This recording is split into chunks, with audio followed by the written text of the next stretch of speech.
இப்போதைக்கு நம்ம இந்த ரெஸ்டாரண்ட்ல பார்ட்னர்ஸ், அவ்வளவுதான். மத்த எதுவுமே கிடையாது. புரியல. நான் சொல்ற மாதிரி நீத்தும் செய்யணும். அப்பதான் நம்ம 2 பேரும் சேர்ந்து ஒரே வீட்ல வாழ முடியும். அது வரைக்கும் நீங்க வேலைக்கு வா.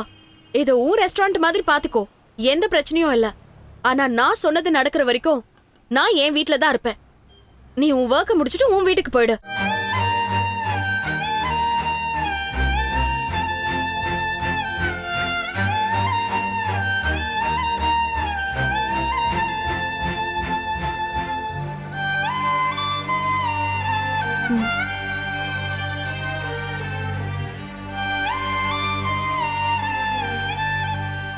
சரி, நான் வேலைக்கு வரேன்.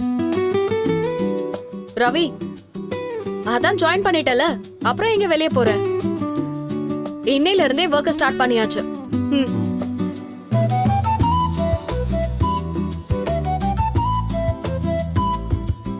வாழ்த்துக்கள் ஸ்ருதி.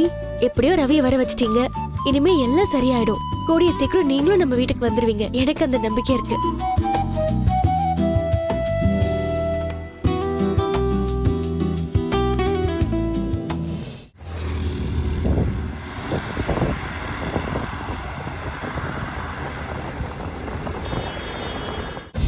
இந்த ஸ்டாக்லாம் இருக்கான்னு செக் பண்ணுங்க. இதெல்லாம் சிஸ்டம்ல அப்டேட் ஆயிடுச்சான்னு எனக்கு கொஞ்சம் பார்த்து சொல்லுங்க. Okay sir. ப்ரோ, எங்க ப்ரோ போனீங்க? ஷோரூம் போற நேரமா இது? எல்லாம் உனக்காக தான் போயிட்டு வரேன். எனக்காவா? ஆமா, உனக்கு விடுதலை வாங்கி கொடுக்கணும்ல. உனக்கு தெரியாம உனக்கு நல்லது பண்ணிருக்கேன். எனக்கு நல்லது பண்ணிருக்கீங்களா? என்னது நல்லது பண்ணீங்க? கோர்ட்ல மலேசியா மாமாவை சாட்சியா இருக்கணும்னு சொன்னாங்கல்ல. ஆமா. முத்து, மீனா எல்லாருமே அதுக்கான வேலையை பண்ணிட்டு இருக்காங்க. அதுக்கு முதல்ல என்னதான் போய் அவரை பார்க்க சொன்னாங்க. நான் போய் அவரை பார்த்து பேசிட்டு வரேன். அப்படியா? அவர் வரன்னு ஒத்துக்கிட்டாரா? அதெல்லாம் பேசி ஒத்துக்க வச்சாச்சு. Bro, super bro. Thanks bro. விடு, எதுக்கு நமக்குள்ள தேங்க்ஸ் எல்லாம்? உனக்கு சீக்கிரம் டைவர்ஸ் கிடைக்கிறதுக்கு நான் ஒரு அணிலா இருந்து உனக்கு உதவி பண்றது நினைச்சா எனக்கே என்ன நினைச்சு பெருமையா இருக்கு. எப்படியோ எனக்கு சீக்கிரம் டைவர்ஸ் கிடைச்சா நல்லது. ஆமா பாஸ், நல்லதுதான். ஆமா, உனக்கு என்ன நல்லது? பாஸுக்கு நல்லதுன்னு சொல்றேன். டைவர்ஸ் கேஸ் முடிஞ்சதானே அவரால பிசினஸ்ல ஃபோக்கஸ் பண்ண முடியும். ரோஹிணியோட ஃப்ரெண்ட் வித்யாவும் சாட்சி சொல்றேன்னு சொல்லிட்டாங்க. அந்த கறிக்கடைக்காரன் வித்யா இவங்க 2 பேரும் சாட்சி சொல்லிட்டாங்கன்னா உனக்கு கண்டிப்பா இந்த ஹியரிங்ல டைவர்ஸ் கிடைச்சிரும். அப்புறம் ஜாலி தான்.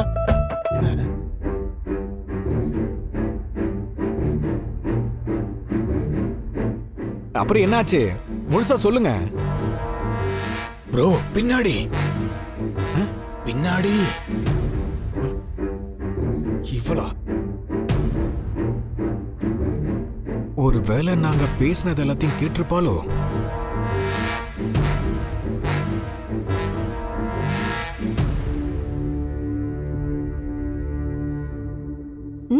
என்ன அப்படி பாக்குற? இல்ல, ஒண்ணு இல்ல. உனக்கு ஏதாவது கேட்டுச்சா? என்ன கேட்டுச்சா?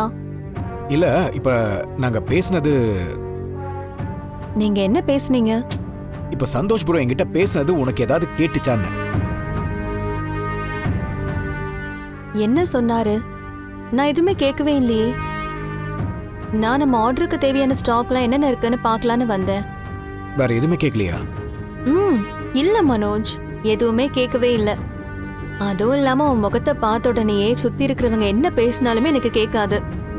அப்படி என்ன பேசிட்டு இருந்தீங்க? Anything important? அது உங்ககிட்ட சொல்ல வேண்டிய அவசியம் இல்ல. ஜீவா, நீ போய் கஸ்டமரை பாரு. Okay boss. உன் கதை முடியும். கறிக்கடை மணியை எனக்கு எதிராக சாட்சி சொல்ல கொண்டு வர போறீங்களா? பாத்துடலாம். அவ்வளவு ஈஸியா நான் உன்னை விட்டுருவேனா மனோஜ்? நாளைக்கு இதுக்கு ஒரு செக் வைக்கிறேன் பாரு. இப்ப எதுக்கு வந்த நீ? என்ன வேணும் உனக்கு? அப்புறம் அந்த ஓவனுக்கு பாதி அமௌண்ட்டை பிரகாஷ் அனுப்பிட்டாரு. அவருக்கு இப்ப நம்ம கமிஷன் கொடுக்கணும்ல. ஒரு 10,000 ரூபாய் அனுப்பணும். நீ அனுப்பிடுறியா? நீ கூட்டு வந்த ஆள் தானே, நீ அந்த அமௌண்ட் அனுப்பிவிடு. இல்ல மனோஜ், எல்லாமே ஒரே அக்கௌண்ட்ல இருந்து அனுப்புனா அப்புறம் செக் பண்ணும்போது நமக்கு ஈஸியா இருக்கும். அதனாலதான் சொல்றேன். என்கிட்ட அந்த பிரகாஷ் நம்பரும் இல்ல, டீட்டெயிலும் இல்ல. அன்னைக்கு உங்ககிட்ட தான் எல்லா டீட்டெயிலும் கொடுத்துட்டு போயிருக்காரு. இந்தா, நீயே போன்ல இருந்து அனுப்பிவிடு.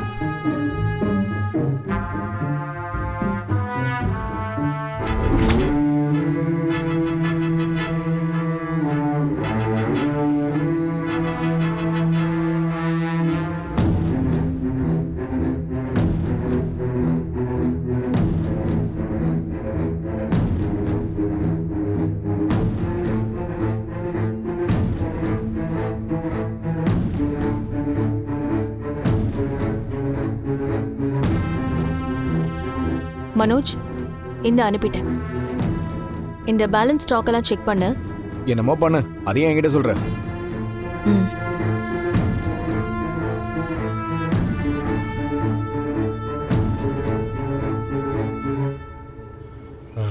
என்னாச்சு ப்ரோ, ஏன் ஒரு மாதிரியா இருக்கீங்க?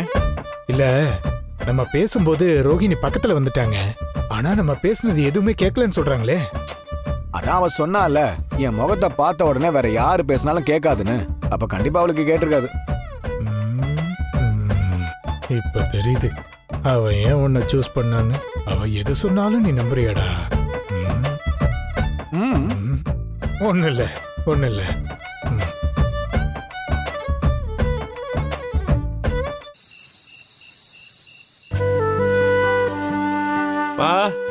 வாமுத்து, 2 பேரும் ஊரை சுத்திட்டு வர்ற நேரத்தை பாத்தீங்களா?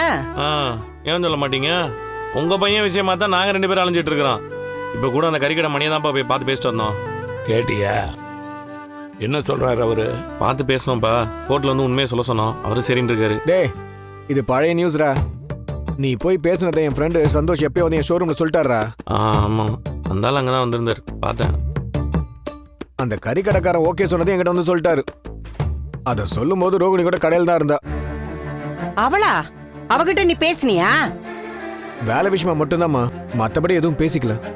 ஏண்டா பார்லர் அங்க இருந்துச்சுன்னு சொல்ற, நாங்க மணியை போய் பார்த்து பேசினதெல்லாம் அது தெரியுமா? அதெல்லாம் அவளுக்கு தெரியாது. நீ பேசும்போது அவ பக்கத்தால இருந்தாங்கிற, அது எப்படி அவளுக்கு தெரியாம இருக்கும்? அதை நான் கன்ஃபார்ம் பண்ணிக்கிட்டேன்ப்பா. எப்படி? அவகிட்டே போய் கேட்டேன், சந்தோஷ் என்கிட்ட வந்து சொன்னத நீ கேட்டியான்னு. அவ இல்லைன்னு சொல்லிட்டா.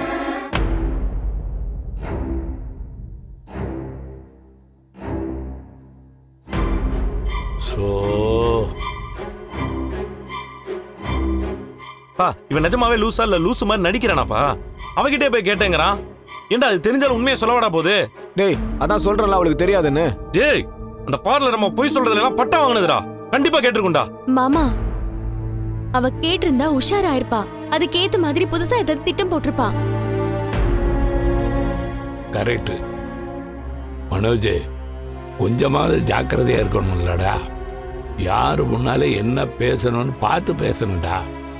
சரி விடுங்க, அவன் தான் சொல்றான்ல அவ கேட்டிருக்க மாட்டான்னு. ஒரு வேலை கேட்டு இந்த பார்லர் மணி கிட்ட காசை கொடுத்து ஆஃப் பண்ணிடுச்சுன்னா அந்த ஆள் அங்க வந்து போய் சொல்லுவான்ல. அப்படியே அவ போய் சொன்னா அங்கேயே 4 அரை அறிவேன். அப்படி பண்ணீங்கன்னா ஜட்ஜி உங்களுக்கு வெளில போட்டுருவாருமா. ஏற்கனவே நீங்க கொடுமைக்கார மாமியார்னு அந்த பார்லர் அங்க சொல்லி வச்சிருக்குது. விஜயா, அப்படி ஏதாவது பண்ணி ஜட்ஜி உன்னை தூக்கி ஜெயில போட்டுற போறாரு. இல்லைங்க, அப்படியே 4 போடு போட்டா உண்மையை சொல்லிடுவான்னு. அதுக்காக நான் அடிக்கணும்னு இல்ல. இந்த வீட்டுல தான் அடிதடிக்குன்னு ஒரு ஆள் இருக்கான்ல. பாத்தியாப்பா, இதுக்கு மட்டும் எப்படி என்ன கோத்து விடுறாங்க பாரு. இவர் மட்டும் ஜெயிலுக்கு போனா பரவாயில்லையா அத்தை? யாரும் யாரையும் அடிக்க வேண்டாம். அந்த மணி வந்து கோர்ட்ல உண்மையை சொல்லுவாரு மாமா. வாடா ரவி, எங்க போயிட்டு வர? நீ ஒன்னும் நீத்து ஹோட்டல்ல வேலை பார்க்கல? ஆமா அத்தை, அங்க பாக்கலதான். ஆனா இனிமே ஸ்ருதியோட ரெஸ்டாரண்ட்ல வேலை பார்க்க போறாரு. ஸ்ருதி ஹோட்டல்லையா? ஆமாமா, நான் ஸ்ருதி ரெஸ்டாரண்ட்ல ஜாயின் பண்ணிட்டேன். ஏய் சூப்பரா, நல்ல விஷயம் ரவி. இப்போ அது உனக்கு தோணுச்சே. எப்படியோ உன் பிரச்சனை முடிஞ்சது.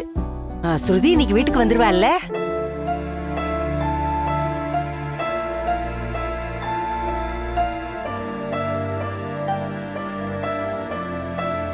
இல்லம்மா, வரமாட்டா. ஏண்டா? அதான் நீங்க 2 பேரும் சமாதானம் ஆயிட்டீங்கல்ல? நான் அவ ரெஸ்டாரண்ட்ல சேர்ந்திருக்கேன், அவ்வளவுதான். ஆனா நீத்து ஸ்ருதி கிட்ட மன்னிப்பு கேட்டாதான் வீட்டுக்கு வருவேன்னு சொல்லிட்டா. ஐயோ, என்னடா இது இப்படியே இழுத்துக்கிட்டு இருந்தா எப்படிரா? ஸ்ருதியாவது கொஞ்சம் விட்டு கொடுத்து போலாம்ல. தெரியலம்மா, அவ அப்படி ஒரு கண்டிஷன் வச்சிருக்கா. கண்டிப்பா நீத்து அதை கேட்க போறதில்ல. நான் வேலைக்கு போயிட்டு நம்ம வீட்டுக்கு வரணுமா, ஸ்ருதி அவ வீட்டுக்கு போயிடுவாளாம்.